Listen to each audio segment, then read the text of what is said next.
I'm ready for this. I've been preparing my whole life. Thanks, Rachel. Great question. Okay, Scotty sent that in from Corgas. When we had the ZB Commodore and we could move the weight around the car pretty much anywhere we want, we could get them even front to rear.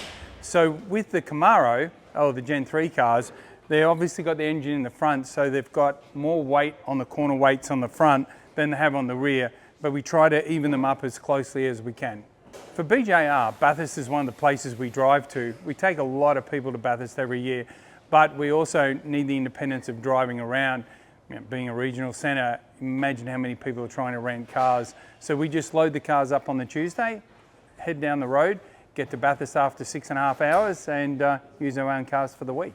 Well, funnily enough, most of my race cars over the years I've sold, Kim and I have sold, so we could get the next one. But the Audis, we actually do have one. It's in the Bathurst Museum. It's one of the Quattros, four-wheel drive cars. But we also have a lot of spare parts here for the Audis, and we've got almost enough parts to build up a front-wheel drive chassis that we have in one of the sheds here. So one day, that will be a project car for somebody. If I was going to change one rule right now, I'd say it'd be a full course yellow. I don't like how it works. I don't like what it does with the racing. I don't like how long it takes. I know we need to make it as safe as we possibly can, but I feel like that's a rule that really still, even with the changes we're going to see at Bathurst, needs a lot of work. It's really hard to pinpoint a Bathurst result. There's a couple. In '94, I felt like I did a good job in the car. 2001 when I was running down Scaife was probably not as good as '94.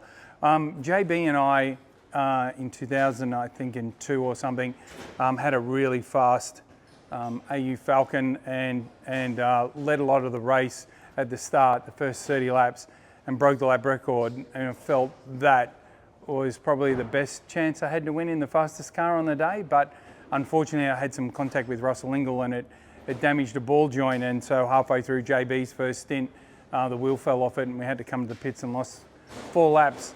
And that car was fast enough that we got a lap back. But I have a lot of fond memories around Bathurst.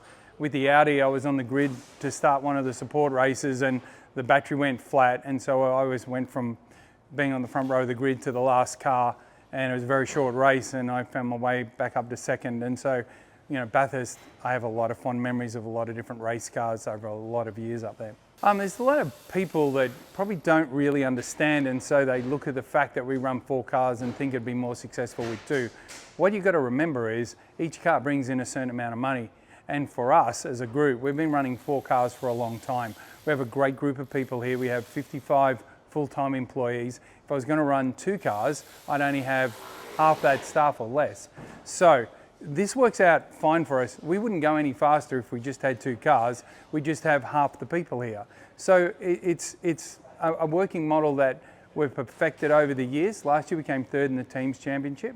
So we're having a pretty rough year this year, but I feel like we've turned a corner. So we'll see what the year finishes up like. But honestly, 2 cars, 4 cars, the working model we have with the amount of people that we want to hire here to give us an advantage of sorts by having plenty of depth in the business, 4-car model works best for us.